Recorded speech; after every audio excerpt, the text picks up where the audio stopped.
Checking लेवल। Sound के आसपास कोई ना हो, उचित दूरी बनाए रखें। बेस को चेक करते हैं।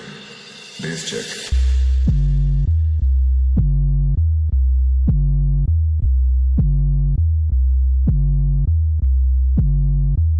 Base checking complete.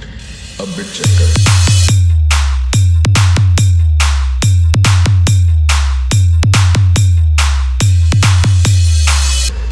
अब वोकल चेक करते हैं।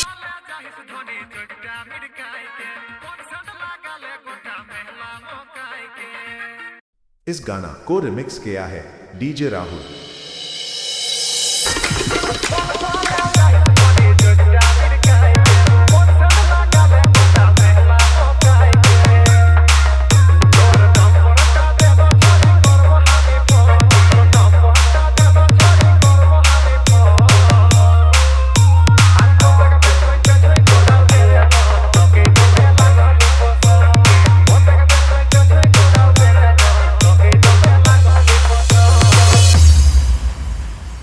DJ Rahul official जमलहर।